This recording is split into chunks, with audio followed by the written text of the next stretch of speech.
Good morning, I'm Wendy Burke, and this is the CBC Morning Report for Monday, September 5th. In our top story, the recently concluded Africa-Caribbean Trade and Investment Forum has been hailed a success, but one necessary element to facilitate the trade between the two regions is that of payment and settlement systems when the trading begins.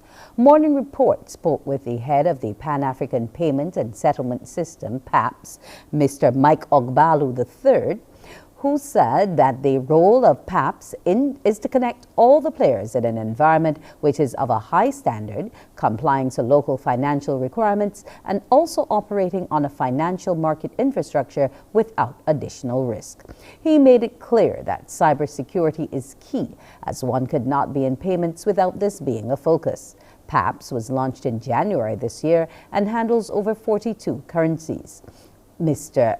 Ogbalu explained how it would work within a regional context. With 55 different countries on the African continent and now talking about the Caribbeans, we are looking at so many different small markets. So by putting a payment infrastructure that is able to support payments from each on the continent. So PAPS is a centralized financial market infrastructure designed to remove the frictions and the inefficiencies that exist in payments today, whether it be costs, delays, transparency, all those frictions, so that when we bring efficiency to payment, then we're able to accelerate trade. Because when you look at trade, we produce, we consume, and we sell the rest to our neighbors. Now, trade does not happen without payments. If payment doesn't take place, then trade doesn't happen. So what PAPS has done is to actually take that concept of payment and actually implement an infrastructure that guarantees that money, that a Barbadian dollar transaction originating in Barbados will arrive in Nigeria in Nigerian naira. So you can see local currency to local currency, and to be able to do that in no more than 120 seconds. He said this new system has taken a detailed look at cybercrime and all that has been happening in the movement of monies. The system is also internationally certified according to best practice with end-to-end encryption. We've taken a view of cybersecurity from an infrastructure point of view, from rules and policies point of view, to, we've looked at it as a whole, and we recognize that it's not the security of one entity in the network, but of everybody. And if one entity is compromised, then the whole network is compromised. We've made sure that the infrastructure that we deploy is able to match with any infrastructure anywhere in the world. It bodes with the best practice globally, okay? Today, our system supports things like fraud detection, AML screening, sanction screening, in the way that any other payment system anywhere in the world does. We've also been able to now begin to certify our system to global standards. So recently we got certified with ISO 27001, which says that our systems, our implementation, our processes are in line with global best practices with IT security, okay? We are in the process of also certifying against ISO 27701, which is a data privacy or a data protection standard. There have been talks with the local central bank to ensure that when the trade begins, money settlement is not an issue. Those engagements have started, and good thing is that PAPS is a central bank-centric platform to the extent that PAPS is governed by the central banks. Okay, so we have what we call a PAPS Governing Council, and that Governing Council has the central bank governors sitting there, and they are the highest regulating decision-making organ. Now, the central banks were involved in creating the bylaws and the rule books, okay? And as being a part of PAPS, the central bank has to also go and read those documents and accede to those documents.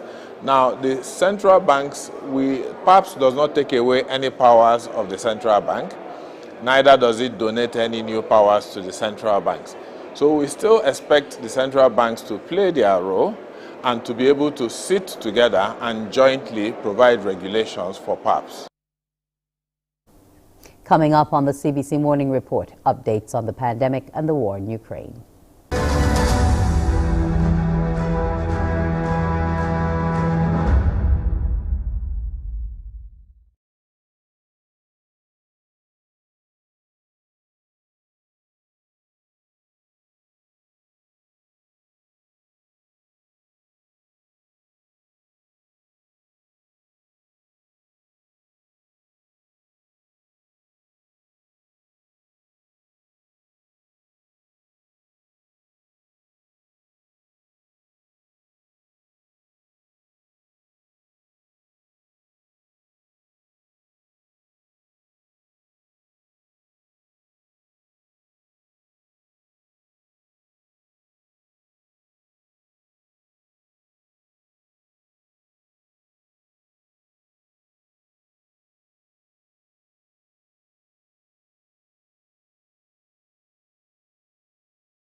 Barbados has recorded 54 new COVID-19 cases.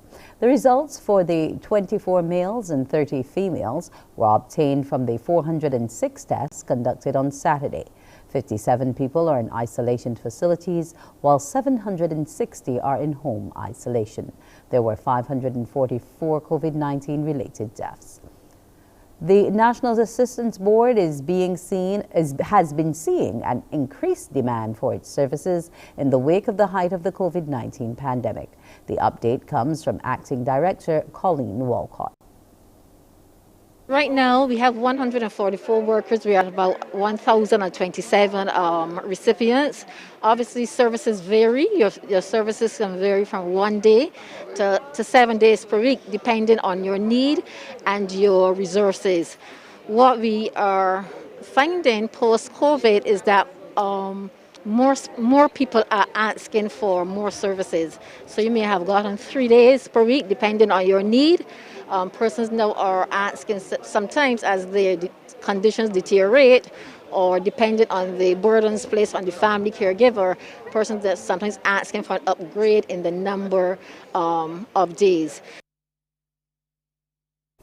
Given the trends and developments, the NAB's acting director says officials will be reviewing their program shortly to see what changes or improvement could be made. We are realizing that our staff to client ratio, given those numbers and given the conditions of our clients and the demand for our service, that the client to service ratio may be putting some burden on the formal caregiver or home care workers, and that is something that we have to look at. However, that program is complemented by the most recent program which we would have added last year, the community elder care program. So the two of them, while they're running parallel, they complement each other. But as usual with every service, there's always a time for review. Studies have shown COVID-19 has had a serious impact on children's education. The study further shows that children could now be a year behind on where they should be, which would affect their earning capacity later in life.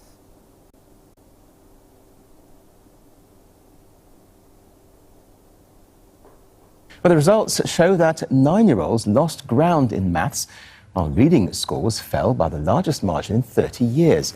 But pandemic learning loss isn't just an issue in the US. A global report shows students from around the world are up to a year behind in their schooling. Students in Latin America and South Asia are the most impacted. And in the long term, these learning gaps could mean lower earnings for students and lower economic productivity for nations. By 2040, the impact could lead to an annual loss of more than $1.5 trillion worldwide. Let's bring in Yasmin Sharif. She's the Director of Education Cannot Wait, United Nations Global $1 billion Fund for Education in Emergencies and Protracted Crises. Good to have you with us from New York. So how alarming is this for the generation that was forced to do remote learning for such a long period of time? A few years ago, when Education Cannot Wait, the United Nations Global Fund for Education in Emergencies and Crises, there was an estimated 75 million children and youth, half of them girls, 39 million, in situations of conflict. We speak Middle East, Sub-Saharan Africa, or refugees, Latin America, Asia, Afghanistan, Bangladesh. Today, the number has skyrocketed to a shocking 222 million children and adolescents, half of them girls, who are suffering in situations of conflict, climate-induced disasters, and refugees, whose education has been severely disrupted, in addition to their existing crisis, as a result also of COVID-19. China is still imposing city lockdowns to curb COVID-19 outbreaks. We have a report from the megacity of Chengdu. These are the scenes at a market in Chengdu when Chinese authorities imposed a lockdown this week. Many desperately grabbing what they could before the shelves emptied out. Some going to extreme lengths to stock up. 21 million people live here, and on Thursday, 157 of them tested positive for COVID-19. The government says just one case would be enough to hit pause. Essential services like supermarkets, pharmacies, and hospitals will remain open. Restaurants are only allowed to offer takeaway, and employees of those places should get tested every day. Every household can send one person with a negative test result to do their shopping once a day. Mass testing means long lines. Even the digital registration system keeps crashing, overwhelmed at the number of daily entries. But testing has to be done for people to be able to bring food back home to their families. Flights, trains, taxis, and shared bikes are still available for residents. Medical workers and residents who have an urgent need to go out must provide a negative test result taken within 24 hours before using public transportation. Shanghai and Beijing know all too well what it's like during a complete lockdown. In May, the WHO criticizing the plan to achieve what Beijing calls zero COVID-19 cases in such megacities. We indicated that the approach, will not be sustainable. And considering the behavior of the virus, I think a shift will be very important. The empty streets of major Chinese cities are a reminder of the lengths the government is willing to go to stop the pandemic. EU foreign ministers have decided to fully suspend the visa agreement between the EU and Russia. The EU's foreign policy chief, at the end of a two-day meeting in the Czech Republic, says many Russians have been traveling to Europe for leisure as if there was no war in Ukraine. The agreement will significantly reduce the number of visas the EU issues. This decision by the EU foreign ministers will still have to be ratified by a formal European Union summit, and it's definitely not the full-on visa ban that many Eastern European and Northeastern European countries would have wanted. It is more of a compromise, and essentially what it does is it makes it more difficult for Russians to obtain visas to come to the European Union. The process gets more difficult, the process gets more complicated, the process takes longer, and the process also becomes more expensive. And there are certainly EU officials who believe that fewer Russians will be able to come to the European Union. Now, this does not preclude some European countries from taking even tougher measures, and there are some who have called the decision that was made a first step and have said that they might put in place even tougher measures unilaterally or perhaps in conjunction with some other European Union member states. The Russians, for their part, have already angrily reacted to all of this. In fact, Russia's deputy foreign minister has said that there will be a staunch reaction coming from the Russian Federation, and that reaction could be symmetrical or asymmetric. Not exactly clear what the Russians mean by that, but certainly the Russians do say they are going to take a very tough line.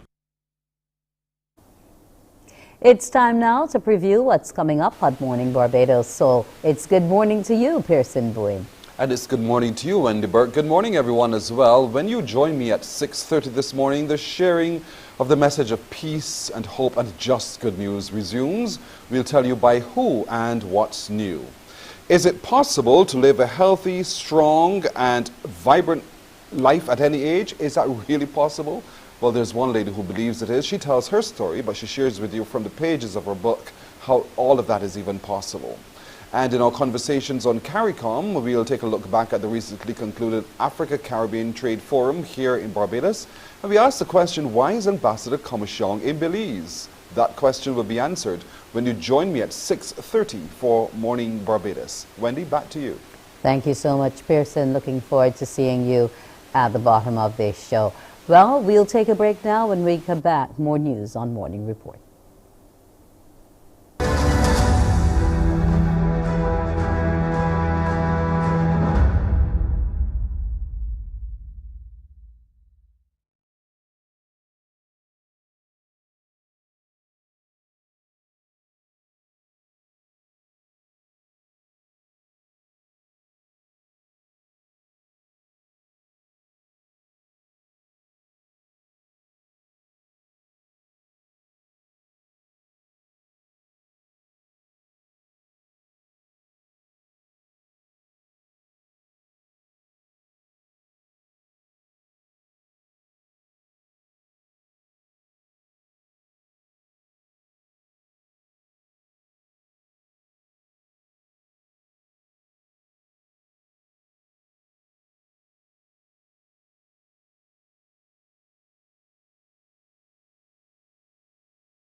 Barbados can and will do better by its elderly population. That commitment from People Empowerment and Elder Affairs Minister Caricom in the wake of a situation analysis from a recent Pan-American Health Organization study indicating that older folk in Barbados are suffering. He gave the assurance during the National Assistant Board service at the St. George Parish Church yesterday. Minister Humphrey says apart from partnerships with key stakeholder groups, more plans are in the pipeline to turn the situation around. We are doing a number of long-term interventions. We're going to bring legislation very soon to protect the elderly. We're going to have a policy that drives that kind of work, but we know we need to do more. And so I know Ms. Walcott again has been telling me that we need to focus on community-based care and that kind of personal care so that we can treat people in their communities instead of institutionalizing older people. We need to be able to treat people in their communities, have families do the work. But there is also a conversation to be had around the nature of family and how it is that Barbadian families, for some reason, one, are unable to attend to their older people or unwilling. The minister adds there's need to be a mindset change where older people are seen as assets to society. We have to recognize that older people are an asset, as they do in other countries, as they talk about the silver economy and what it is that older people can bring to the table in terms of work, or that we measure the non-productive care that they've given to children. What is the value of that in economic terms? I mean, what are we not getting? And I feel that if we got it, we would change the way we've been treating the older people. And so therefore that is, I think, our first and perhaps one of the more pressing concerns that we have. Effective from just over 6 hours ago, the retail price of all liquefied petroleum gas cylinders have increased.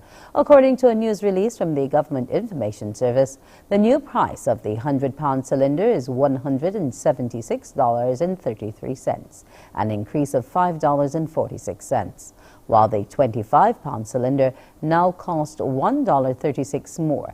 That's $49.18. The 22-pound cylinder will sell for $43.44, up by $1.20, and the 20-pound cylinder has increased by $1.10 to $39.50. According to the release, government is taking this opportunity to adjust the retail prices of these products in line with its policy of allowing retail prices to reflect those on the international market. Barbadians of all ages and all walks of life braved the early morning showers yesterday to attend the first leg of the Red Foundation's Walk the Talk charity walk. They completed warm-up exercises before attempting the journey from Ragged Point, St. Philip to the Concord Experience. Among the participants was Minister of State in the Ministry of Health and Wellness, Dr. Sonia Brown. She praised the Foundation's efforts, noting it's a welcome boost in the fight against non-communicable diseases. Now spend over $375 million per annum, either directly or indirectly on non-communicable diseases, and the number is probably way higher than that. We now know that 1 in 5 adults suffer from diabetes, so if I count properly here, at least probably 20 of you here have diabetes, and more than likely the number is more. We now know that 1 in 3 children are either overweight or obese. We now know that 75%, slightly over 1 of every 10 children drink more than 1 soft drink per day. So these are the effects that we are seeing on the community. Chairman of the Red Foundation, Alvin Jemmett, reminded Barbadians of the importance of making donations to the charity. We were able to provide over 100 families with care packages during that period of time. Since then, we've also had the opportunity to join with others, and we were able to deliver over 250 tablets to school children who obviously had the struggle of trying to get through the online educational process. We thank you, and we look forward to your continued support because the journey is not over.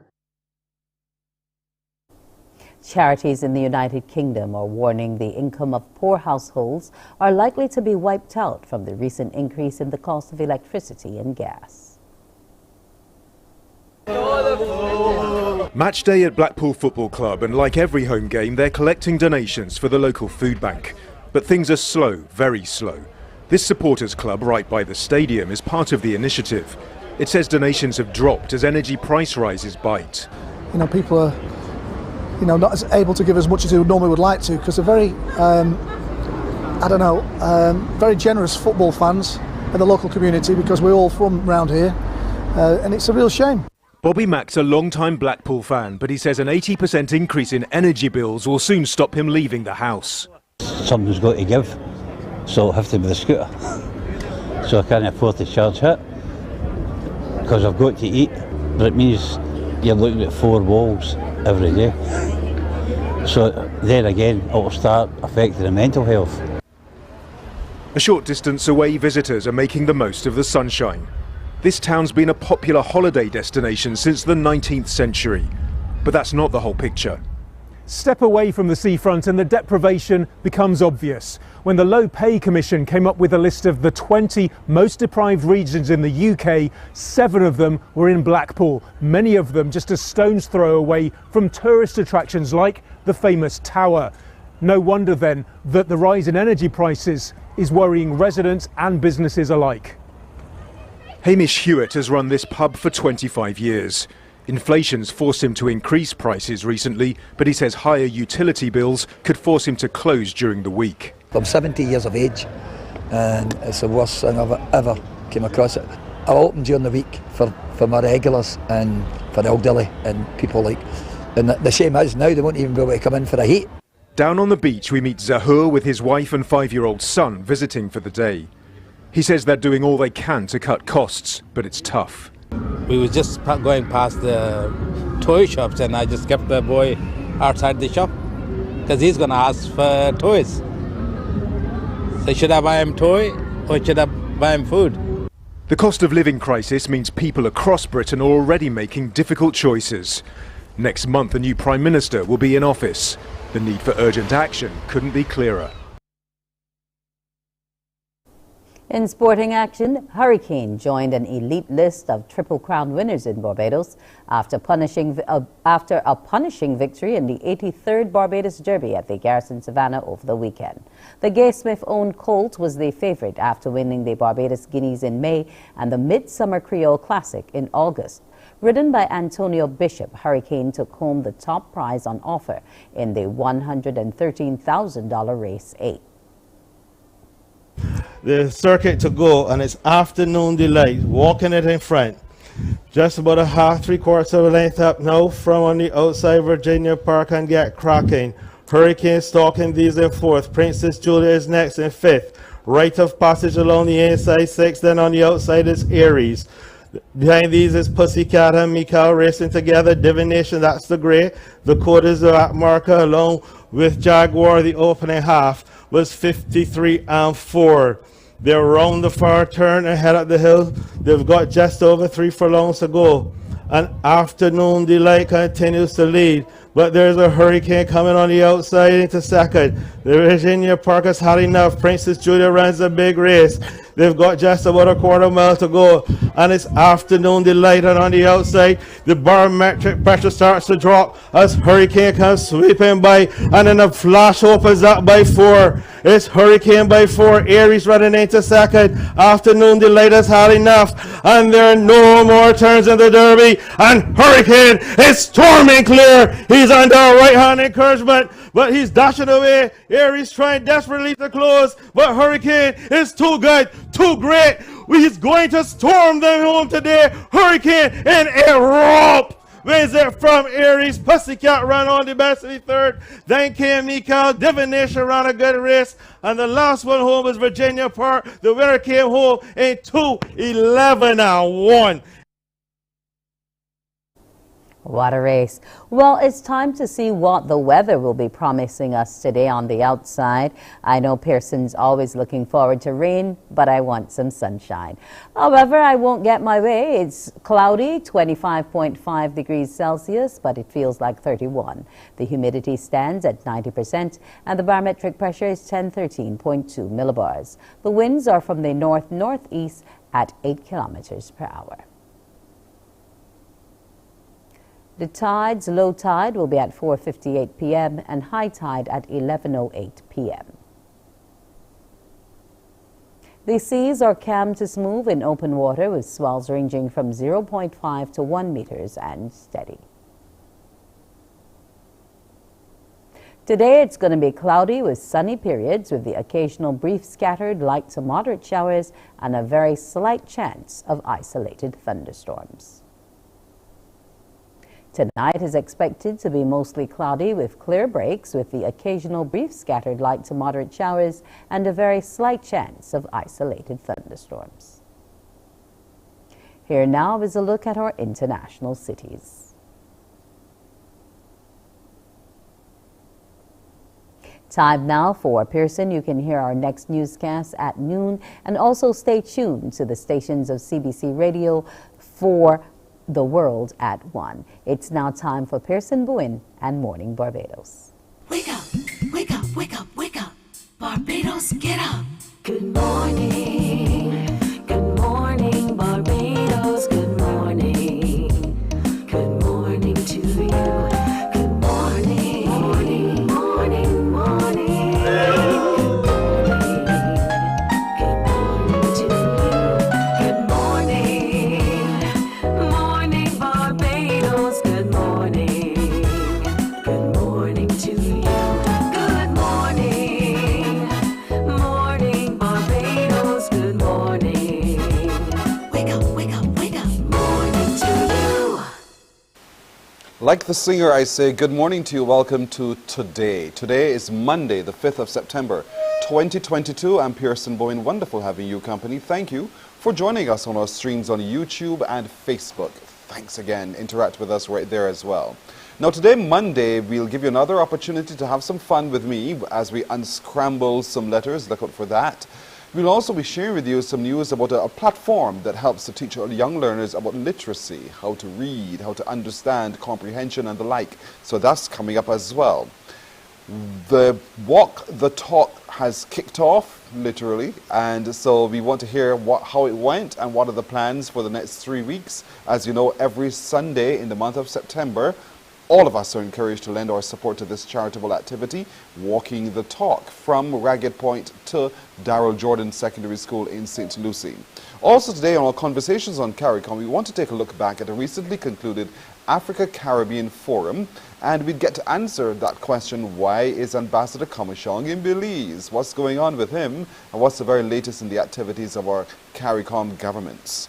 The balance of life, eating, sleeping, resting, all of those kinds of things. How can we live a better life? The author of a book joins us to talk to us a little bit more about that. And let's get started this morning by taking a look at this new activity. New, is it really? It's still the spreading of hope and peace and good news to everyone, everywhere. The work of the Jehovah's Witnesses. Joining us to talk more about that post-pandemic is Craig Jones from Barbados, who's the public communications representative here. And with him is Robert Hendricks, national spokesman for Jehovah's Witnesses. Gentlemen, good morning to you. Good morning, Pearson. Nice to see you again. Likewise from my end as well. Robert, I'll start with you. You know, we always make hay while the sun shines. The pandemic also caused Jehovah's Witnesses to stop and reassess again the work of Jehovah's Witnesses, the message of hope and peace. And I know the convention recently was about peace. Let's talk a little bit more about what Jehovah's Witnesses have been doing during these last 2 and a bit years, readying itself once again to resume door-to-door witnessing. Well, as you know, Pearson, our ministry made a dramatic change on March 20th, 2020. And it was out of an abundance of caution and out of love for our neighbors and a sacredness of life that we decided as an organization to suspend in-person meetings, suspend in-person ministry, and also ultimately our in-person conventions. So while the 30 months seem to have passed quickly, in some ways it seems like forever. Over that 30-month period, hundreds of millions of hours have been spent in ministry that was unlike what we used to do. I mean, it's true that we always wrote letters and always made phone calls, but not to the level that we did. We never stopped our ministry, we never stopped our meetings, we never stopped our conventions, which 3 years running were allowed to go virtual and provided virtually through our jw.org in 500 languages. We didn't stop. In fact, during that period of time, we also introduced a brand new Bible study interactive platform called Enjoy Life Forever. And so it's been a very interesting 30 months. And now we're glad to see not that's quite out of the pandemic, but beginning to learn to live with the pandemic, not in isolation anymore, but out in our community. And we're certainly looking forward to that. I know with the move as well, you're not asking witnesses to drop the guard. That's not what it's about at all. You still have to, one has still to be very careful. But this new interactive Bible study, let's talk about that for just a little bit. Tell me what's new and exciting and different about it this time around. Well, you know, Jehovah's Witnesses have for many years, for some nearly 100 years, been one of the most prominent printers of books in the world. And we still do that. We print tens of millions of magazines and books every month. But it is clear that learning has changed. Students have changed. And students of the Bible have changed.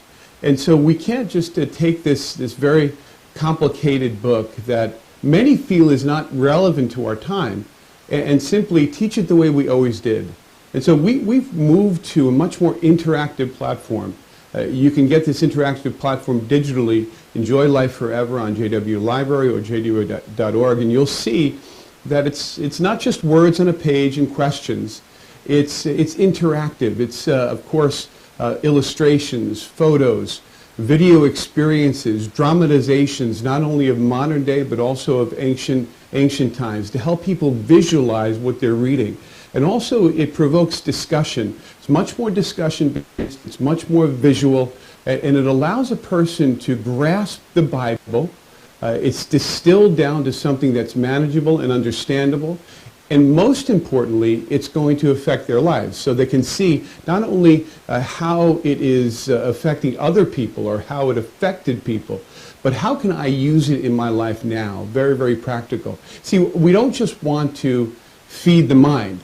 We want to also affect the heart. When something affects the heart, then it affects behavior. It's something that really changes you, not only as a person, but as families, as congregations, and as a community. And really, that's what we're offering. We're after that eventuality, allowing people to be touched by the Bible in a very powerful way.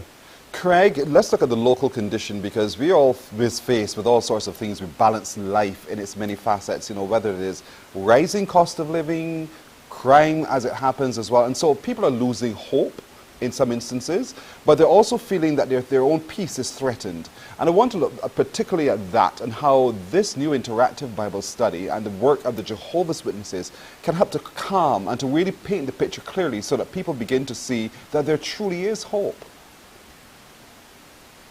Yes, Pearson, that is exactly what our Bible course does.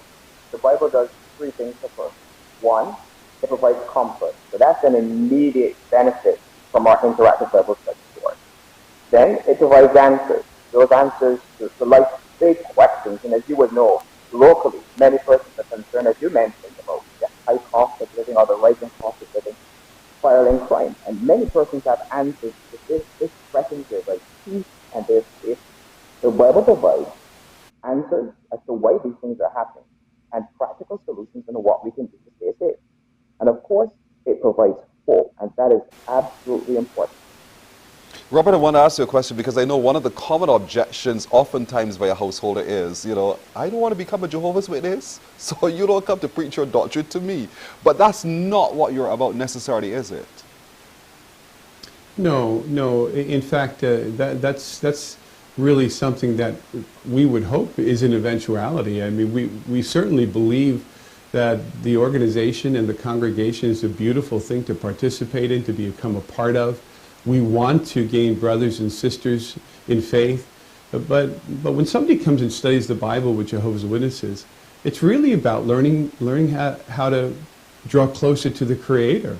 It's not simply trying to get converts. You don't gain a brother without first allowing them to have an intimate relationship with the Creator. And so being able to study about God, being able to study about His purpose, being able to understand really how the Bible benefits me right now, today, with my family, with my job, with my neighbors, that's what we're offering. And of course, we don't have a monopoly on it. It's all in the Bible. The thing is that the Bible was never meant to be a book that simply was on your shelf and not used. And it wasn't also meant to be a book that you opened and understood individually. Remember when Paul, actually the man on the road to Damascus, yes, who, when Paul was given that revelation, Jesus came to him, but then he in turn helped others. And that's really the point, helping people, helping them understand the Bible and how it can benefit their lives. And then they'll do with it what they want to do with it. When you really think about our door-to-door ministry, Pearson, which has now begun on September 1 once again, which we're so happy about, it really is the ultimate expression of God's impartiality to other people.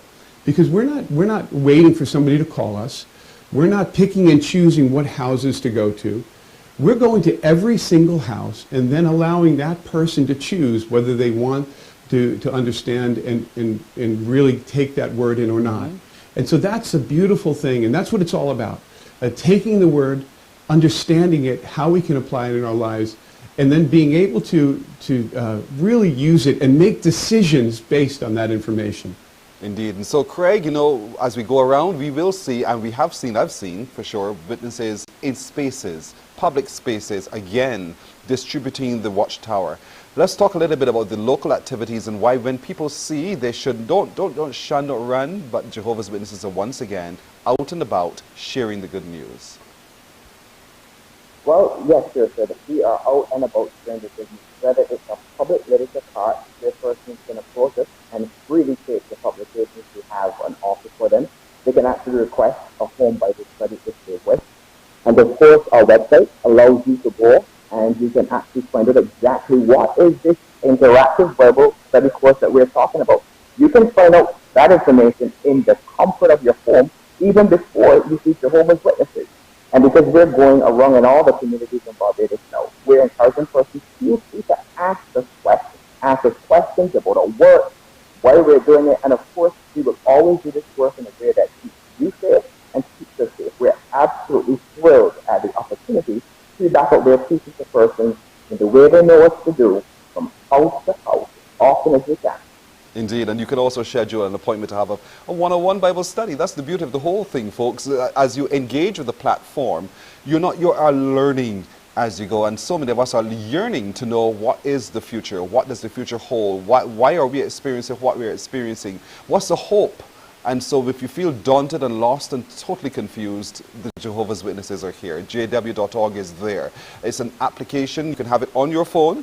It's on this phone for sure, and in there you can go day by day, moment by moment at your convenience, and you can engage with the word, the good news, so that you better understand God's plan. There is a plan, and certainly what is that plan? It is in the Bible, and one way to do so is in this very interactive, very exciting new Bible course that you can actually do. So Robert, let's talk about that, because oftentimes people think that it was only the printed page that you got. Now there's this interactive, but it's also written in such a way that it's absolutely easy to understand. Yeah, and that's very important. First of all, we're a global organization, as you know, and we provide literature in more than 1,000 languages. And one of the reasons why this was so simplified is not simply for our world, where we have very literate people. Here, Barbadians they read, they have a deep understanding of words. But around the world, there's a fair amount of illiteracy and illiteracy. People struggle with the printed word, and so fewer words, stronger, more powerful, pithy way of preaching and teaching. This is very important, and that's why it is simple, and it's now being translated in hundreds of languages already, even though we've just released it. It's a much more simple publication to do that. And with the video content that's embedded in it, all the links that are embedded, and also the worksheet opportunities within it, it becomes much more of an interactive program that allows a person to use multiple senses, not simply read and try to comprehend with a question and then a discussion. It also is obviously, like you said, Pearson, meant to come with a teacher. And so it's not just a self-paced program, but it does come, there is a student-teacher relationship, which really harkens us back to Philip the evangelizer, who helped the man on the road, from Ethiopian eunuch, who was reading God's word, but he said, well, how do I understand this? What does this mean? And so when you have discussions like me and you, Pearson, when we have discussions, we get an understanding together. Yes. And that's a beautiful thing. And the wonderful part about this is Jesus said, receive free, give free. Well, that's exactly what these Bible studies are. They're free home Bible studies. We charge nothing. We charge nothing for the publication. It's simply time. And we ask for time and a commitment of that, but that's about it. Absolutely so. See the words right there next to Robert's head? jw.org. That's the website to which you can go. You can download from there all that you need to know. But it's an interactive, enjoy life forever. And there's a reason for that title. It is not just words that is they're just taken off a page. Enjoy life forever. It's possible.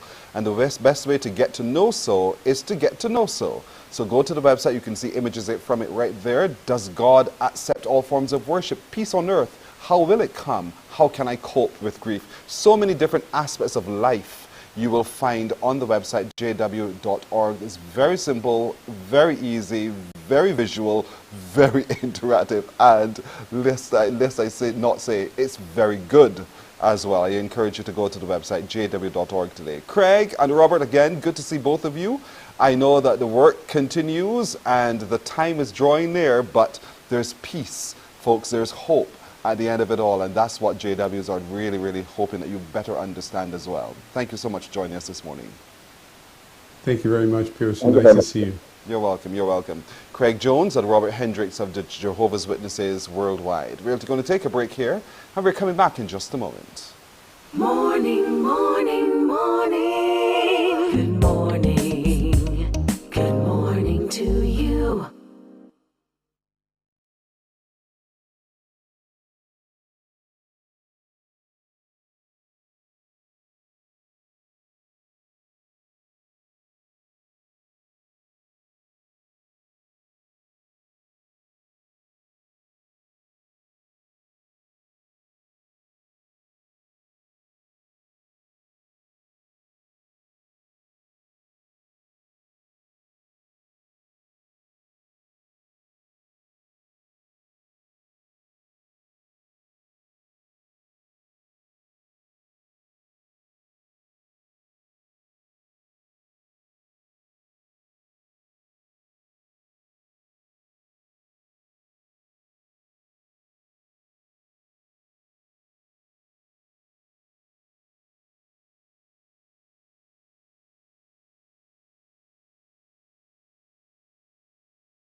We're 12 minutes now to go to 7 o'clock. Is it possible to be healthy, strong, and vibrant at any age? What a set of questions, well, indeed. And there's one woman who thinks that she can answer that question for you. Her name is Marva Riley. She's a registered nurse. She's also the author of the books Eat, Sleep, Meditate, A Nurse's Guide to Health and Share Recipe Book. She joins us now. Good morning to you, Marva. Good morning, Pearson. Good morning, Barbados. It is so good to see you indeed. Thank you so much for joining us. Now, what a question, what a position that you hold, that it is possible to be healthy, strong, and vibrant at any age. And all people are going to be asking, really? Well, I've seen so many examples of aging people who are going to say to you, it's not possible. Why do you have that position that you hold? My personal case, I am 50 years of age, and I am totally free of any illnesses. My dad is 90, and my mom's 85, and they're not sickly. And I know of many elderly people that are very healthy, including my granddad, who died at 101 years old. And the only problem he had was that a little bit of hearing deficit. So I know it's possible. It's possible to live healthy, strong, and vibrant well into one's old age. But you've had I'll use the word challenge in your 30s, you know, right the way through that has propelled you on this journey. Briefly, just share so that our audience understands what you may have gone through and why you're taking this particular course of life.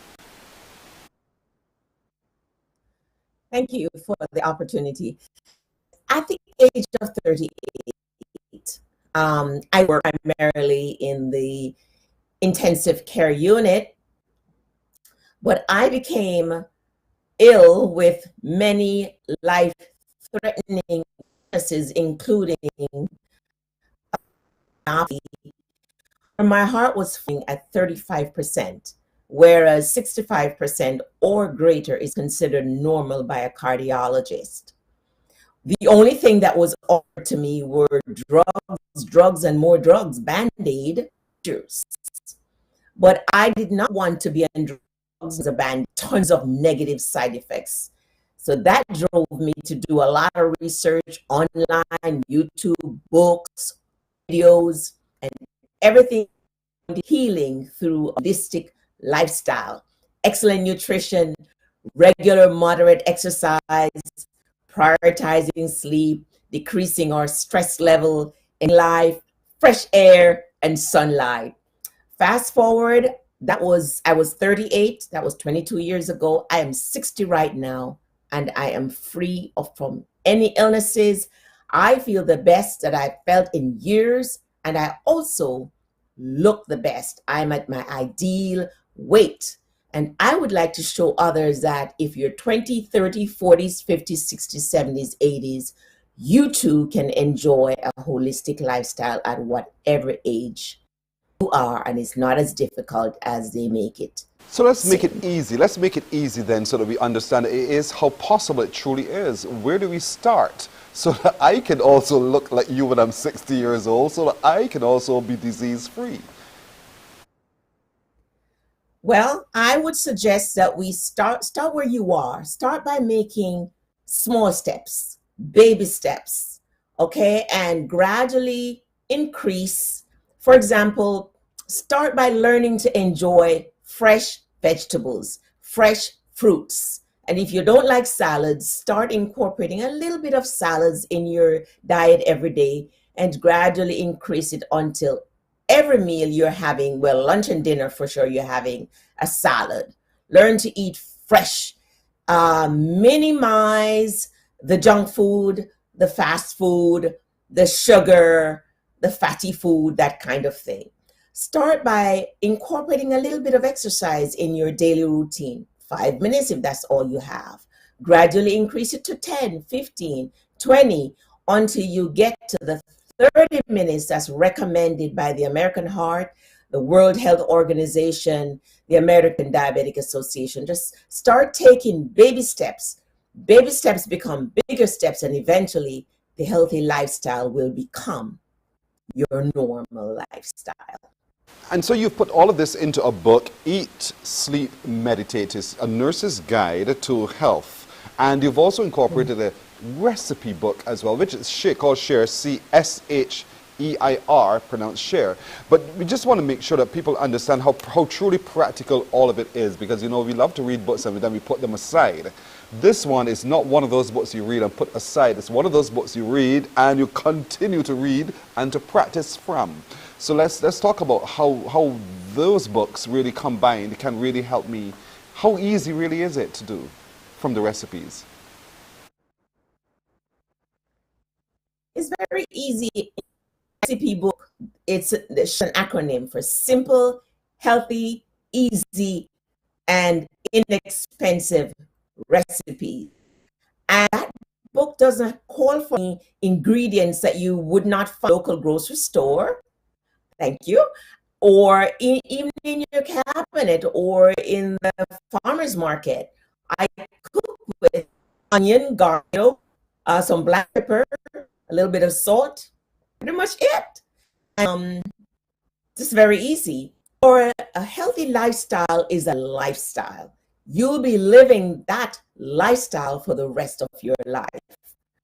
So it's very practical. It's making time for 5 minutes of walking in the morning, 5 minutes of walking at lunchtime, and 5 minutes of walking when you get home in the evening. I think that's pretty doable for anyone at any age. Then you increase it to 10 minutes, etc. In terms of the way you eat, there's nothing unusual about what I recommend that you eat. It's replacing brown rice with white rice. It's replacing rice with potatoes. It's eating some cabbage and carrot instead of French fries and burgers. Very, very practical. You say to live a plant-based life, and you know, you say that to people and right away, like you've said yourself, people begin to push their noses in the air and you think, oh no, I can't do that. It must have some protein. I need my meat. I need my those kinds of things. But you're saying when we consume an ordered amount of those other things, then we're not necessarily living our best and healthiest life, but more plant-based is what you recommend. Yes. The research, even those organizations that do not necessarily promote plant-based, like the American Heart, the World Health Organization, the American Diabetic Association, all their research points to a healthier us if we include more plants. And there's tons of research also that shows that cancers like colorectal cancer, we're more predisposed to those cancers if we eat a heavy meat-based diet. In terms of protein, get all the protein that you need from plant protein. If you eat beans and peas every day, quinoa, nuts, grains, even rice and oatmeal have protein. So you really don't need the meat. It's the quantity of the meat that is important and the quality of the meat. Meats like the meats like hot dog and hamburger and bacon, those, according to the World Health Organization and the American Cancer Society, are carcinogenic. They're type 1 carcinogenics. And what does that mean? Not that they may cause cancer, but that they do cause cancer. Red meat, type 1 carcinogenic, causes cancer. So it is better for us to replace as much of that meat with plant-based foods, rich in fiber, rich in antioxidants, and other nutrients that will empower our body and strengthen our body to ward off diseases, or if we have diseases, to help our body to reverse and heal itself of those diseases. But life is a balance. And so the book is called Eat, Sleep, which is also very critical. A number of us don't get enough hours of sleep or time to really rest. And it's not necessarily about the hours, but it's about the quality of rest that we're talking about here.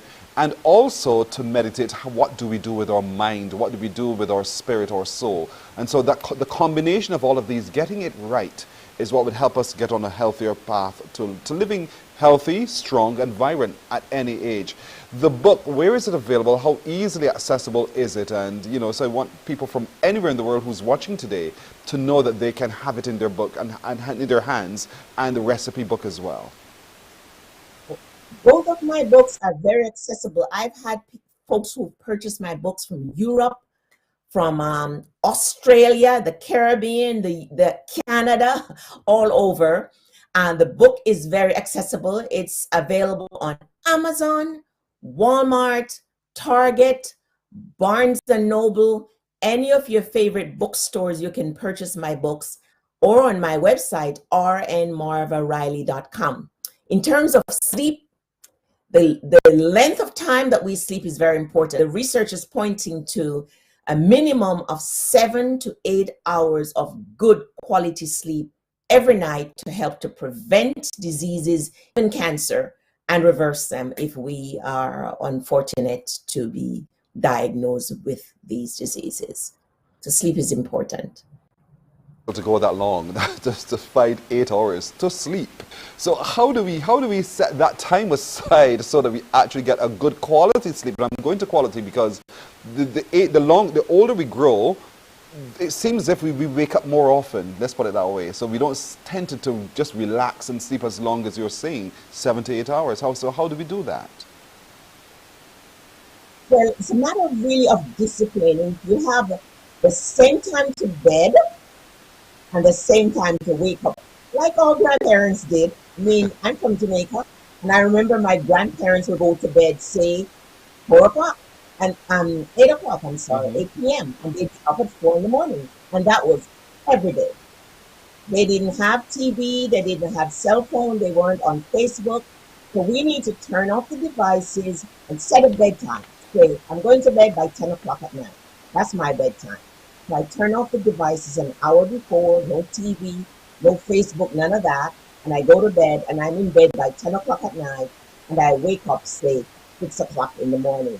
Eventually, our body gets used to that routine and that rhythm, and it becomes our norm.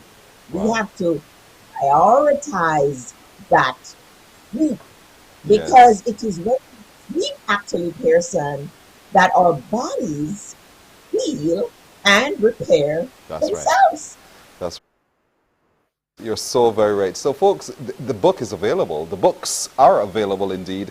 Eat, Sleep and Meditate by my good friend here, Marva Riley, who is a registered nurse. She's right there on the screen. And there's also a Share the Recipe book, all available on platforms for download. You can get the e-copy, you can get the hard copy, you can get the copies indeed. And you will find it's possible for you to have that healthy, strong, and vibrant life at any age. Look at her, she's 60 years old, looking fantastic, very, very vibrant, disease-free. And that's not just because of her legacy, her grandparents, her mother, her father, but because it's possible, because of the lifestyle that she's chosen as well. Thank you so much for joining us. I wish you much success. Continue to live as healthily as you are, and have a wonderful day. Thank you. Thank you for having me, Pearson. You are very welcome indeed. Marva Riley is her name. Marva Riley, registered nurse. We're taking a break here. We're coming back with the news in just a moment.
Morning, morning, morning. Good morning. Good morning to you. It's 2.5 minutes after 7 o'clock. We're back, and so too is Wendy Burke with the news. Wendy. Yes, good morning again to Pearson and to our viewers. The groundwork is being laid to make money settlement between Barbados and Africa seamless and fast. Coming out of the recently concluded Africa Caribbean Trade and Investment Forum is news of a payment and settlement system. CBC spoke with the head of the Pan-African Payment and Settlement System, PAPS, Mike Obalu III, who said the role of PAPS is to connect all the players in an environment which is of a high standard, complying to local financial requirements and also operating on a financial market infrastructure without additional risk. He made it clear that cybersecurity is key, as one could not be in payments without this being a focus. PAPS was launched in January this year and handles over 42 currencies and can send cash in 120 seconds. Talks with the central bank have started to ensure that when trade begins, money settlement is not an issue. Those engagements have started, and the good thing is that PAPS is a central bank-centric platform to the extent that PAPS is governed by the central banks. Okay, so we have what we call a PAPS Governing Council, and that Governing Council has the central bank governors sitting there, and they are the highest regulating decision-making organ. Now, the central banks were involved in creating the bylaws and the rule books, okay? And as being a part of PAPS, the central bank has to also go and read those documents and accede to those documents. Now, the central banks, PAPS does not take away any powers of the central bank, neither does it donate any new powers to the central banks. So we still expect the central banks to play their role and to be able to sit together and jointly provide regulations for PAPS. Barbados can and will do better by its elderly population. That commitment from People Empowerment and Elder Affairs Minister Kirk Humphrey in the wake of a situation analysis from a recent Pan American Health Organization study indicating that older folk in Barbados are suffering. He gave the assurance during the National Assistance Board service at the St. George Parish Church yesterday. Minister Humphrey says apart from partnerships with key stakeholder groups, more plans are in the pipeline to turn the situation around. We are doing a number of long-term interventions. We're going to bring legislation very soon to protect the elderly. We're going to have a policy that drives that kind of work, but we know we need to do more. And so I know Ms. Walker again has been telling me that we need to focus on community-based care and that kind of personal care so that we can treat people in their communities instead of institutionalizing older people. We need to be able to treat people in their communities, to have families do the work. But there is also a conversation to be had around the nature of family and how it is that Barbadian families, for some reason, one, are unable to attend to their older people or unwilling. The minister adds there needs to be a mindset change where older people are seen as assets to society. We have to recognize that older people are an asset, as they do in other countries, as they talk about the silver economy and what it is that older people can bring to the table in terms of work, or that we measure the non-productive care that they've given to children. What is the value of that in economic terms? I mean, what are we not getting? And I feel that if we got it, it would change the way we've been treating to older people.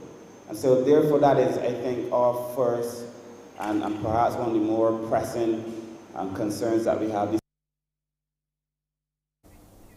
Barbadians of all ages and all walks of life braved the early morning showers yesterday to be part of the Walk the Talk, first leg Walk the Talk charity walk.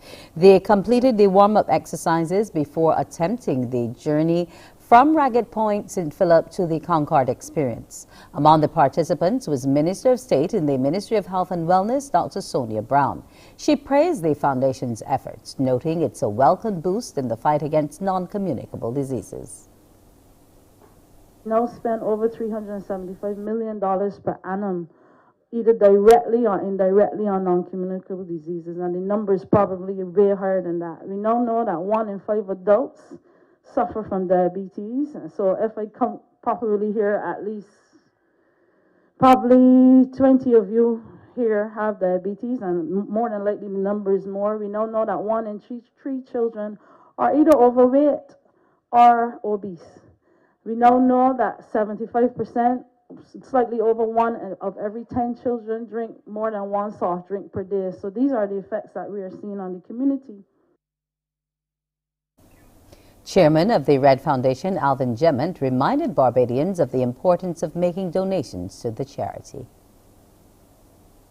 We were able to provide over 100 families with care packages during that period of time.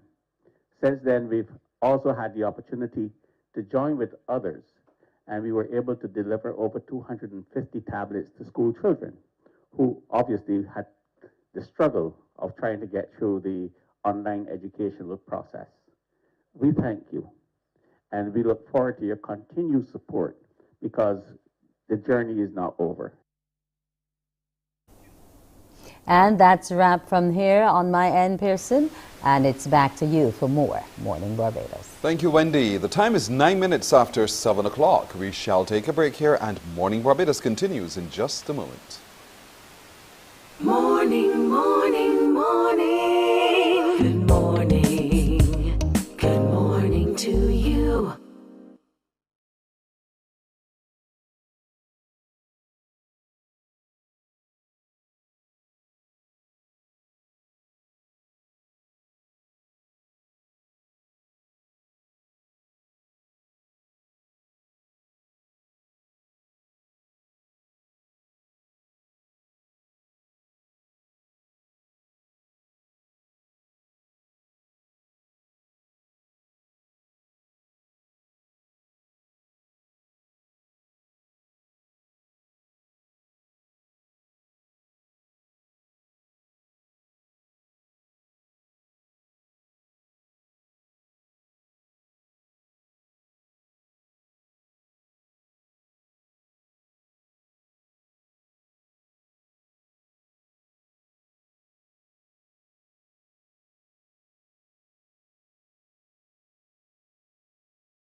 Morning, morning, morning. Good morning.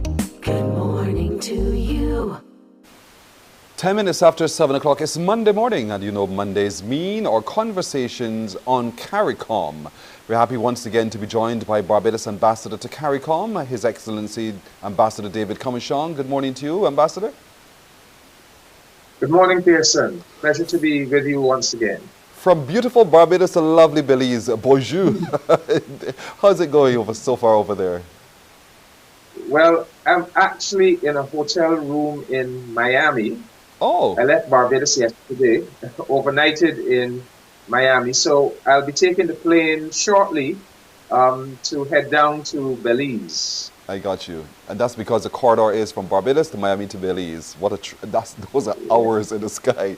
But that's all right. You're going to get there.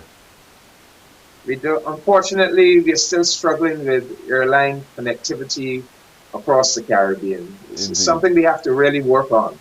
Indeed so. You were just here too for the Africa Caribbean Forum. You know, that was such an exchange. We've seen the news coming out of it, and it's really a positive turn for the relationship with the mother country. Yes, Pearson. Well, as you would imagine, it really pleased my heart. In fact, I did play a role in helping to materialize that very important Africa Caribbean Trade and Investment Forum, and it exceeded all expectations. Yes, 1,200 participants from 41 different African countries, 16 Caribbean countries, and 25 other non-African or non-Caribbean countries. And people were blown away. I think people were blown away, visiting delegates, by the efficiency and sophistication with which Barbados pulled off this event. And now we're going to see the practical outputs of that forum. The Africa Export-Import Bank has indicated that it will be allocating $700 million in a facility to facilitate trade between Africa and the Caribbean. A Caribbean Export-Import Bank will be established in the Caribbean, and I hope it will be established in Barbados to facilitate trade and investment between Africa and the Caribbean. The direct flight between Africa and the Caribbean is coming. In fact, Prime Minister Motley said, it's probably just a few months away, but we're going to build on the momentum of this forum to make that a reality. The Caribbean Private Sector Organization has joined forces with the African Business Council and the African Export-Import Bank, and we now have an Africa Caribbean Business Council, so the private sectors will be talking to each other, will be collaborating with each other. Joint procurement between the Caribbean and Africa, a no-brainer. That's what helped us through COVID. When the world market wouldn't take the Caribbean seriously in terms of vaccinations and medical supplies, we were able to join the African Medical Supplies platform. We were therefore able to benefit from the tremendous size of Africa. And there's going to be a follow-up forum next year, Pearson, on the continent of Africa. So we're going to keep this momentum going. We are on our way, Pearson. This is going to be a breakthrough forum that is going to create enormous new possibilities for relations between Africa and the Caribbean. When we listen to the comments made by leaders who were here from the Caribbean, by business people who were here from the Caribbean, and just also from our brothers and sisters from Africa as well, it really sounds as though this is serious. This was not just another talk shop. This was not a case where we brought together people who looked like each other just to have a good vacation, but they actually came. And one of the comments made by the Africa Export-Import Bank chairman was, we didn't travel this far just to have a talk. We traveled this far to do business. That must feel good to business people of the Caribbean. Yes. Well, kudos to this bank. I'm so impressed with this institution. They came to Barbados around the end of September last year, just after we had had the inaugural Africa Caribbean Heads of Government Summit. I was part of those meetings with that bank last year, September. And we agreed we were going to have this forum, and they were determined that we were not going to lose the momentum of that September 2021 visit. It was going to be this year, not 2023, not 2024. We are going to build on the momentum of that visit. And so these are very, very serious people. The president, President Benedict Orama, as he said, they are bankers. They didn't invest the money in this forum simply to have a vacation. It's an investment that must realize returns. And you see, this bank is going to make all the difference, because with the involvement of the bank, we now have the institutionalization of this process, and they are putting their money where their mouths are. US 700 million. That's Barbados $1,400 million in the first instance to start investing, trade and investment between Africa and the Caribbean. And so yes, this is serious. And Prime Minister Motley doesn't just like to talk something. In fact, she will wait until practical things are actually in place before she makes an announcement. So clearly, the deals have been signed.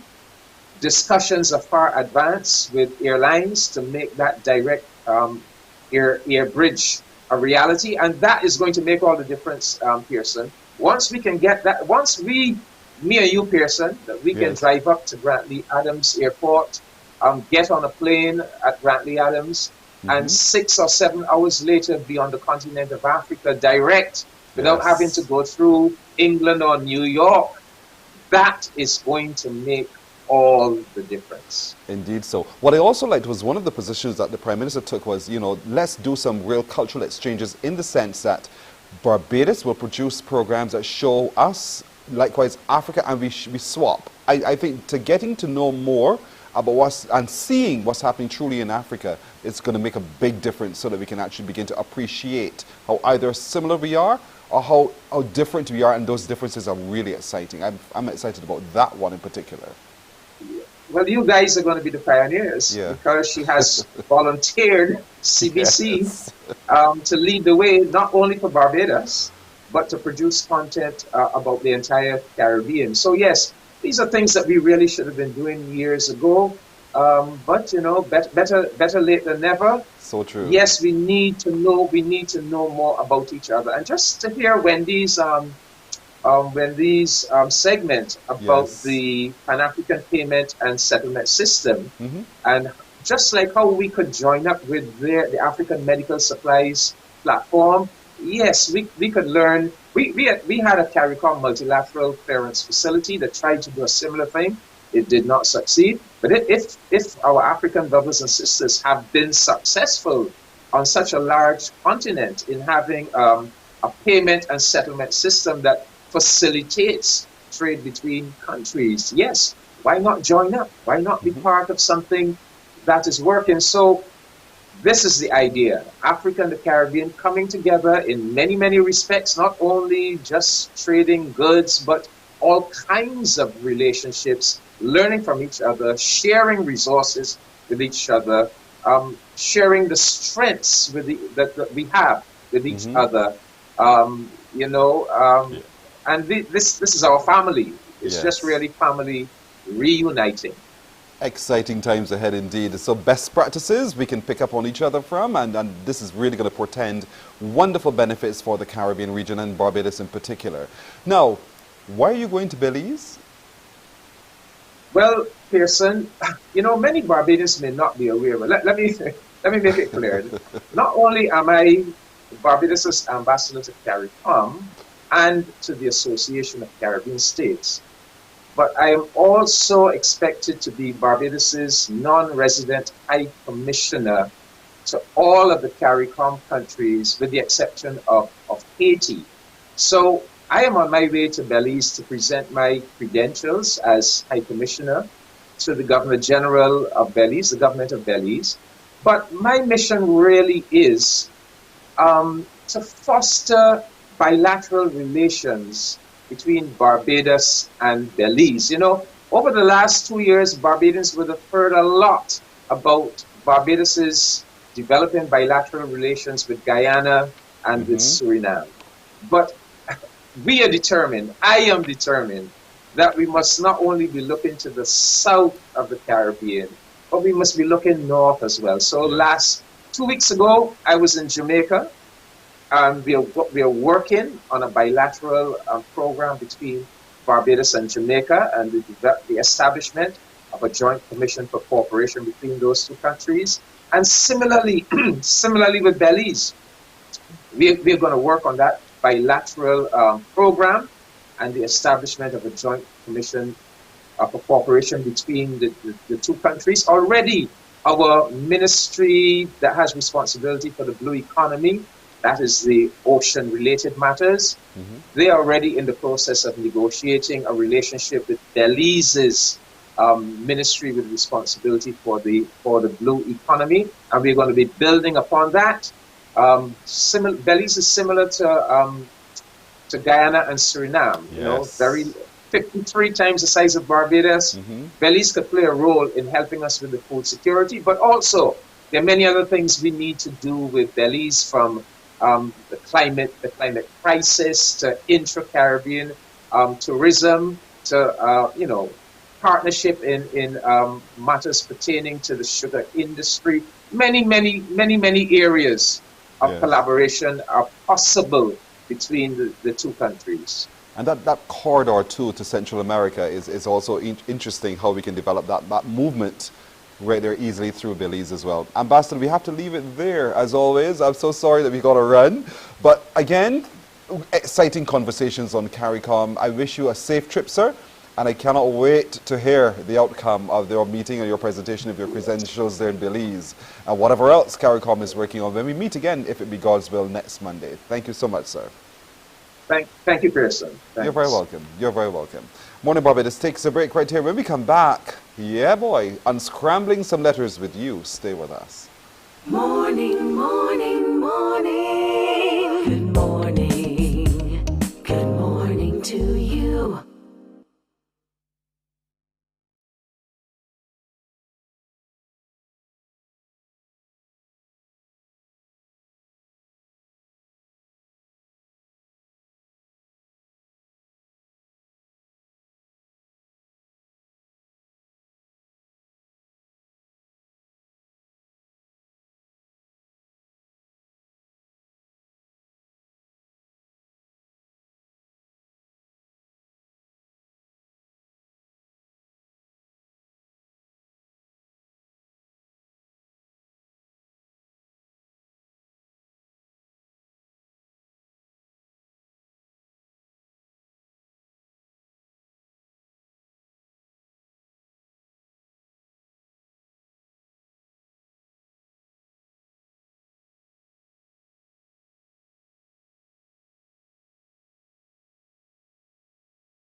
Morning, morning, morning. Good morning.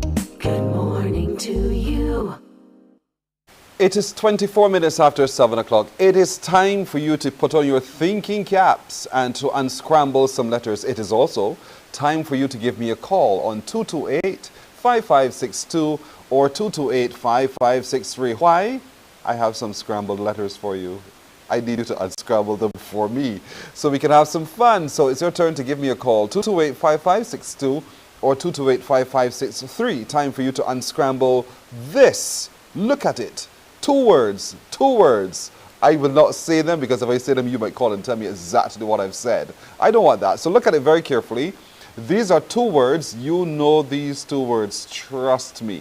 And you unscramble the letters, you call me and you tell me what it is that you see, and you also use it in a sentence. I'd love to hear you be as crafty and clever as you possibly can when you put the words in a sentence. So, 228-5562 or 228-5563. Call me now. 2 words are on your screen. Those 2 words are letters that are scrambled. You are to unscramble the letters. Give me the 2 words you see. Then give me in a sentence. Ha ha ha. 228-5562 or 228-5563. Good morning. Hello. Good morning, Pearson. How are you? Oh, I'm doing very well. Thank you for asking. How are you doing? Fair to find with a few scattered showers, but good. Listen, but the forecast is that we're going to get some more showers today, so I hope that's not you. That bring the showers. You're calling from St. Michael, right? St. George, best parish in Barbados. Listen, don't start this argument so early in the morning. That's perhaps the second best parish in Barbados. You know what the best one is, right? St. George. You're sticking to that story. Fair enough, fair enough. But the best parish, just to clarify for you, is actually the parish of St. Lucy. Now you know, don't make that mistake again, okay? All right, tell me, what words do you see on your screen? Ragged point. Beg your pardon? Ragged point. I see dagger topping. That's it. All right. Ragged point is absolutely right. So use it in a sentence now. Ragged point view is very picturesque. Really? Yes. St. George, you went to Ragged Point? I got family in St. Philip. You do? Okay. So where exactly is Ragged Point? Talk to me about how to get to Ragged Point. I know that part. Yeah, you said Georgians. Y'all don't like to go too far. Thank you very much for calling, all right? Okay, have a good day. You do too. Thank you so much. Ragged Point is absolutely right. So we've got one down. New word on your screen. New word on your screen. Got you good now. 228-5562 or 228-5563. What is these 2 words that are brand new, they're totally different, on your screen right now? So take a look, work your thing, work it out, and tell me the 2 words you see on your screen, and also when you call, you tell me in a sentence. 228-5562 or 228-5563. We've got St. George already with 1 correct answer. Where else will we get a correct answer from? Which other parish? Where else in the world? So don't panic if you're overseas. You can call us too, 1-246-228-5562 or 228-5563. Good morning. Hello. A pleasant morning to you, Pearson. How are you doing? Pleasant one to you. Who are you laughing at? Because I just got through and I didn't understand what was on the screen, and then I got it. No, you got it. I'm nervous, yeah. Don't be nervous, girl. You got to join the youth service. I don't be nervous, you know. I was just a bit nervous, and now I got it. My brain just clicked. No, I will help you. I will help you, okay? So, what parish are you watching from? I'm St. Michael. St. Michael. What is your first name? Sonia. Hi, Sonia. How are you doing today? I'm not doing too bad. I had a little headache, Sonia. but headache, but I'm trying to come through it now. So, did you drink some water so early in the morning, Sonia? Did you have your glass of water? Yes, I did. We had this conversation last week. Good. Yes, So I don't want to hear about the headache again. You know what to do. You said that to me last time too. Sonia, you have to attend to that, okay? If it persists, you have to go find out what's going on, all right? I know that. All right, Miss Sonia, what's your answer? Guava cheese. I only learned to make it about 3 years ago. You serious? Yes. So how do you make guava cheese? What do you use? Cheese? You boil the guavas and stuff with sugar, and you strain them, and you know when it's cool, you put in pectin, and then you let it cool in the pan, and then you cut it up in squares. You don't put in milk to make the cheese? No, you're so funny. It's so funny. Why don't you try some stand-up comedy one of these days? Come on. Not me, girl. Not me at all. I don't want to waste things. But Sonia, you're absolutely right. Guava cheese is so right. Thank you, Sonia. Have a good day. Drink some more water, okay? Have a pleasant day as well. Likewise. You're welcome. You're welcome. Blessings to you as well. Can we give one more? Hey, another one on your screen, folks. Look, look, look, look. Another one is on the screen. Turning fast today, boy. 228-5562 or 228-5563. Now, this one is going to cause you pause. I am absolutely certain about this, that you cannot get this one that easily. 228-5562 or 228-5563. And when you get it right, you think you can call me and give me the answer with the sentence. All right, use the word in a sentence. 228-5562 or 228-5563. This one has you scratching your head, right? It would cause me to scratch mine. 228-5562 or 228-5563. So we've had St. George and St. Michael correctly identifying two of the words we put on the screen. Where are you calling from and where can you identify this word from? I want to hear. 228-5562 or 228-5563. St. Peter, we don't often get calls from you. Why? What's going on, St. Peter?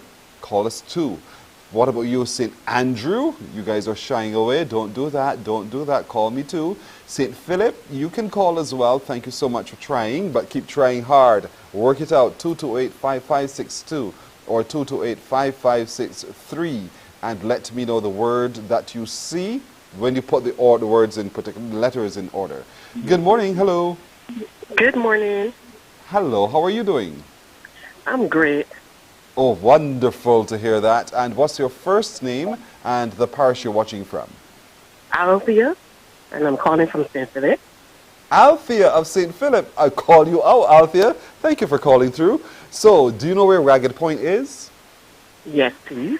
Althea, how to get to Ragged Point? Oh, you have to take Highway 5. I don't know what's All the Highway way 5. past Six I Roads. don't know. Althea stops up. I don't know Highway. I know Highway 1. I know the ABC Highway. So after that, lost. So where are you picking up? Talk to me. Where are you taking me from? I will have to give you From where? landmark. Yes. Because So we're 6 Roads, from 6 Roads then? Yes, please. So we're in 6 Roads. Where do I go from here? From 6 Roads, you're going to still follow that Highway 5 straight Go on to with that number again. Beulah Junction. To Beulah, And from Beulah Junction, you go to Ruby, through Ruby. Okay, we keep straight ahead. Don't make left, Yes, not right. Keep straight ahead. Bell House, you're going through Bell House. Straight ahead. Yes. No and then you're turns. going to go through Bailey. Right. So is that a turn or is that because we're going to come to a bit of a fork? Bell House. Bell House is a little S. There's an S bend in Bell House. Right. Right. And you go through the S bend and carry on to Okay. Bailey. So you Bailey take the S-band and keep going. Lady We go past Lynch's. Bailey's. Lynch's. Right. Bailey, Yes. Merrick. Right. Lotus Hill. You Ladies losing me. So are we gonna get to the lighthouse? Yes, please. That's where we're going to, right? Yes, please. I got the road. I got the road. I have the road. Ah. Thank you so much. Well done, very Althea. So tell me the word you see on your screen now. Indigenous. And use it in a sentence. Grapefruits are indigenous to Barbados. Is that so? Yes. How you know? Well, it is all over the history book. All over the what? The history book. Althea, I like you. I like you. I like you, Althea. You're absolutely right. Thank you so much for calling from St. Philip, Althea, and giving us the directions to Ragged Point. Thank you. You're welcome. Have a wonderful You're welcome day. too. And you. Thank you so very much for thinking of me. All right, that's it for today. Tomorrow, promise you, if it be God's life, God's will, we will have another set of words for you to unscramble. We shall take a break right here. Then we'll come back to talk about how that walk went from Ragged Point to the Concordia experience. Stay with us. Morning, morning, morning. Good morning. Good morning to you.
Morning, morning. Good morning. Good morning to you.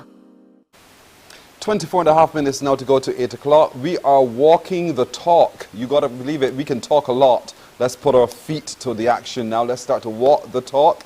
It's an initiative of the Red Foundation, a charitable organization seeking to raise funds. Well, let me talk the story. They can talk it themselves. Red Plastic Bag is back with us. So too is Henderson Griffith, who's the deputy chair. Good morning, gentlemen. Good morning. Good morning, morning, Barbados. Right, don't let me spoil your surprise. Talk to me, RPB, about what the Red Foundation is all about so that people remember the reason why we're walking the talk. The Red Foundation is a charitable organization. We seek to help those in need all across Barbados, and we've been doing that for the last 5 years. We like doing what we're doing. We want to see more people contributing and making a difference in the lives of people across Barbados. The Walk the Talk initiative is a drive to get people to donate so that we can have more funds, more support, more everything to help those people in need. Yesterday we had a fantastic walk. We started at Ragged Point. We had a lovely cloud cover, just a slight little drizzle of rain. Yes. And we walked all the way to the Concord Experience, and it was awesome. Wow. I mean, really, really awesome. And I want to thank all those people who came out. And I gave support, and I'm looking forward to seeing them next weekend when we start at the Concord Experience and move right down in your area to. That's right. To my neck of the woods. Broadcasting Corporation. Indeed, I will have no excuse. None whatsoever, person. So there we are, people really having a good time as they walk the talk. But they had on their shirts. So folks, shirts are on sale because from the sale of the shirts, money goes into the kitty to help those who are in need as well. And you can come in all ages, all sizes, everybody. We want to encourage you as much as possible. So again, we're having the next walk is going to be from the Concord Experience to the CBC. Get a shirt for $25. Henderson, talk to me a little bit about how exciting this truly is for you as Deputy Chair of the Red Foundation. This is a very exciting moment for the Red Foundation. I got to join the patron and thank all those who came out yesterday, who supported us. It was a beautiful walk. I was one of the last to get started, but I didn't finish last. I wanted to ignore that. They had me selling shirts, you see. So anyone who are looking to get a shirt, it's not too late to get a shirt. I'll be at CBC from Wednesday to Friday from 3 to 7, and again on Saturday morning from 9 to 1. So we're asking them to come out and get their shirt, and it's not too late to join the walk. You can walk from CBC to Lancaster. You can walk from the Concord to CBC, and that's the leg we're all looking forward to. Yeah. So we need to have a lot of people out there with us to help us walk this walk. Indeed, so we're going to walk this walk right down to Darrell Jordan. So this leg coming up on Sunday is from Grantley Adams to the CBC. But shirts. You saw uniform, they're beautiful. Shirts. Everybody looked on the road. That's right. Yeah, man. That's right. There's a shirt in And you can everybody's also- size. Yeah, everybody's size. And you can also contribute at the start or at the end by bringing non-perishable items. Or you can also contribute by going to our GoFundMe page and making a contribution. We've been getting lots of support. I want to say thanks to the people in the diaspora for making their contribution as well. And we're all excited, Pearson. Yep. The thing is that the challenges are going to start from this week. I'm going to be challenging some people, some popular people. So listen up, Pearson. What Let you me hear. want Let me to walk the talk this weekend? We're going to be walking from the Barbados Concord Experience all the way down to the CBC. I'm excited, Pearson. Extremely excited. You know, that's the highway. That's easy. We know what the highway was. Quote unquote straight road. Really? All of it. Really? Are we taking Wait the till you highway? get in the hills. You're taking me. I walk in the highway. So certainly, we want to encourage as many. You can't of get a us. lift, Pearson. I'm hopeful that somebody will park and just pick me up and just drive me to the rest of the way. No. That's all right. So That's come not out going to early. work. Come out early, assembled by the Concord Experience. You know, there's a warm-up exercise session that we will obtain, you know, because you don't just want to hit the road walking and have cramp too early. We want to really take a good leisurely pace down as well, and we want you to come early o'clock, get the shirts Wednesday, Thursday, and Friday here at the CBC. From 3 to 7, shirts are on sale. Your donation of $25 gets you that shirt. And then on Saturday, 9 to 1, also right there under the tent in the car park, that's where Henderson and his team from the Red Foundation will be. Who's just taking this risk and jogging? He had to be young. He had to be a youngster. There she is right there. I surely would not be doing that. But we want to encourage as many of you as possible really to join. It's fun. That's the whole point. RPB2 is fun. But we're in having our fun. It's healthy. It's healthy. It's really fun and really for a good cause. Yeah. And this is why I'm so appreciative of all the sponsorship we've been getting. Of course, the CBC has been there for us, and we want to thank you very much for all you've been doing to help us to move this initiative forward. Cooperative General Insurance, City of Bridgetown Credit Union, the Caribbean LED Lighting, Extreme Fitness Center, the Barbados Concord Experience, Premium Seafoods, C.O. William Construction, Alwyn Kirk, the man with all the gadgets and the drone and all that in the air, and Barbados Water Authority, Collins Limited, Crumbs Bakery, Nirvana Construction, Beverage Express, and of course the CBC. We also had strong agencies coming to the end and helping out. I want to thank you from the bottom of my heart. We are going to help people across Barbados. That's the aim here. So folks, let's do this. Let's do this. So this coming Sunday, we're going from the Grantley Adams to CBC. Next week, we were kicking off from here at the CBC all the way to Lancaster. Don't say it that way, Pearson. We're going from CBC to Lancaster. It's not all the way. It doesn't seem that far when you really. When you hit the highway, Henderson.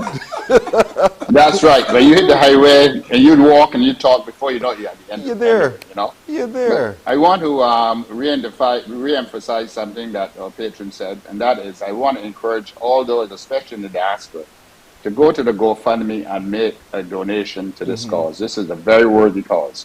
You may also make donations to deposits at any Republic Bank in our account, and if you want to get the account number, you can reach me at 239-6037, and I will give you the information for the account where you can make a deposit. So all Barbadians, come out, help your Barbadians, man. You know, some of us are fortunate, but there are many of us who need help. Yes. And or hand up, as I like to say, and we need to help them. I couldn't underscore that better. Be your brother. Be your brother's keeper. Be your brother's keeper. Absolutely. That's right. I know. And you've written about that, I know. So we know right away the call. The message is consistent all these years through indeed. So folks, that's what we're going to do. We're walking the talk. We're walking this talk. So come out in your numbers. Get your t-shirt from here at the CBC this Wednesday, Thursday, or Friday between 3 p.m. and 7 p.m. Come into the car park, drive. We have ample space out there to accommodate you. The tent is out there. That's where the Red Foundation will be, so that when you donate your $25, you have your shirt and you're good to go for Sunday's start. Then also you can go to the GoFundMe and you can make your donation there as well. So if you're watching from somewhere in the world, there's someone in need who needs your help as well. So make your donation to the GoFundMe account and we'll be very appreciative of it. Saturday, Henderson and the team are going to be back here again at the CBC from 9 in the morning, still selling more shirts. So your donations are very worthy and we're very appreciative of it. Bring a non-perishable item. Bring a non-perishable item to the start of the walk and you can drop it in the box there as well. And everything goes to helping those who are desperately in need.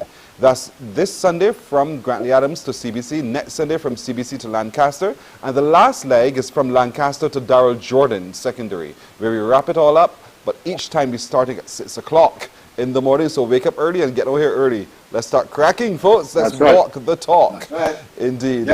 Walking the talk. That's right. Let's get walking the talk. Come on, we can do this. And have fun. We're having fun in a very healthy way as well. So come out in large groups. Get your groups together, whether it's a church group, school group, family, just friends, work group as well.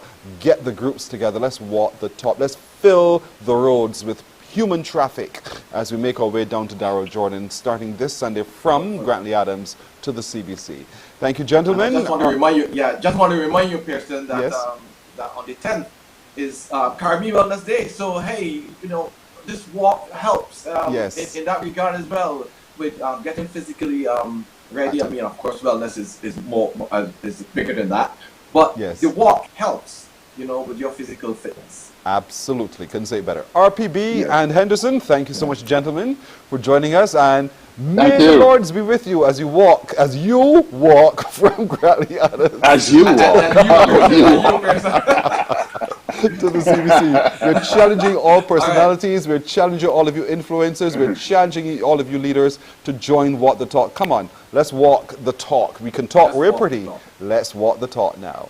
Thank you so much. Indeed, put your money where your mouth is. Yes, right, that's right. Put your money where your mouth is. Thank you, gentlemen. We're going to take a break here. We're coming back with more in just a moment. Morning, morning, morning. Good morning. Good morning to you.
Morning, morning, morning. Good morning.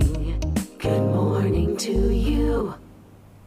23 and a half minutes now after 7 o'clock. I'm sure a number of you at home have children who at the sight of a book run the other direction, or just at the mention of the word, come on, start to read, freak out. And so we want to be able to make it a whole lot easier for you this morning. We'll introduce you now to a system that's actually a platform that can actually make reading fun for the children. The man behind all of it is Aaron Friedland. He is the Chief Executive Officer of Simbi and founder of and Executive Officer of the Simbi Foundation. Aaron, good morning to you. Good morning, Pearson. How are you? I'm well today. Thank you for asking. How are you doing? Doing really well. That's fantastic. Tell us about Simbi and why you started this particular platform. It's a great question. So I'm dyslexic. I struggled learning to read when I was growing up. And teachers noticed that, essentially they just didn't think I'd ever make it to university being dyslexic.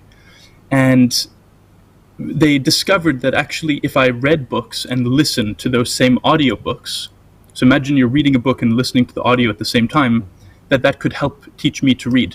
And that approach worked very well for me. And many years later, I was working in Uganda in the refugee settlements, and I wanted to understand if the same approach that taught me how to read could be applied in this context. And so built a very simple application, asked students and parents in North America and other countries to select books on Simbi and to narrate them, to read out loud. Mm-hmm. And then Simbi would capture their voice and capture the text and add it together so that kids in the refugee settlements and elsewhere could actually read and listen the same way that I had learned how to read. And what we discovered was that, one, the students in Uganda were becoming significantly better readers, but two, all of the people who had narrated books for social good loved reading. And they wanted to read more books for global literacy and global impact. And so Simbi was born. And today we are deeply excited to be able to work with Barbados. We've been approached by quite a few educators as well as the Ministry of Education to bring the reading platform to support education, specifically during this incredibly difficult time for virtual learning and for learning in general. And so deeply honored to be here. Thank you so much. And you know, oftentimes when we hear someone narrate, you can get lazy. You can just sit and listen, and that's it. But you're advising through this platform, no, just take the book. For all of your reading literacy, you need to be able to see the word so you recognize the sound of the word and put it into context as well. Reading for a lot of us, for me, particularly growing up, meant that I could use my imagination. It can take me into places and spaces where ideally, physically, I could not be. And here it is now, this platform allows us to do the same thing because the voice reads, my eyes follow the words, and my imagination blossoms in the same kind of way. How easy is it a platform to navigate, and how fun is it so that the child gets to enjoy the skill of reading? Yeah, great questions. So the first thing I'll say is, when you're reading and simultaneously listening, both your eyes and ears are engaged, which means that your temporal and occipital lobes are both engaged. So there is twice the retention and comprehension, which is a good thing. Now, the other thing I want to mention is, when you think about a child in Barbados, for example, imagine reading and listening with a Barbadian accent, and not necessarily having to read and listen to someone from the UK or someone from America. The beauty about Simbi, and this is why the island is excited about it, is that anyone who's watching right now can log into Simbi, go to simbi.io, simbi.io, and they choose any book they want to read. And they see the book, they press record now, and they start narrating. And Simbi knows, it asks them for their accent and for their location. And so when another child in Barbados wants to read and listen to a fluent Bayesian accent, they're able to. And what we also see is that when you identify with the person that you're reading with, it does wonders for fluency. Now, in terms of your question about, how do we excite kids to read? It's a great question. Right now, if you think about the number of students that end up on Instagram and Facebook and are aimlessly swiping and scrolling, Simbi's mission is to motivate students to read more books more often. And so we employ a lot of exciting game design. We give you rewards, we give you points. What you see right there that create global impact, once a week you get a notification showing you all the countries that people are reading and listening with your voice. You're able to collect stars. You're able to upgrade into different levels. And the thing that teachers and parents love about Simbi is that after the students are motivated to narrate for social good, the teachers and parents can actually listen, and they can get data and insights to understand how well they're reading, where they may require support, and actually give them assignments directly through the app if they require that help. That's great. So there are two ways in which we can assimilate ourselves with Simbi.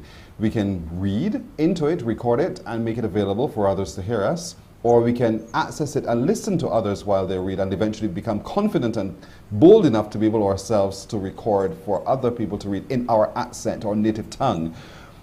Does Simbi have any restrictions in terms of what books are made available on the platform? First of all, you just summed it up so beautifully. So the pedagogical approach is turning learning readers who read along into reading leaders who are narrating and giving back to the global community. In terms of restrictions, we license a lot of content. So we work with hundreds of publishers around the world.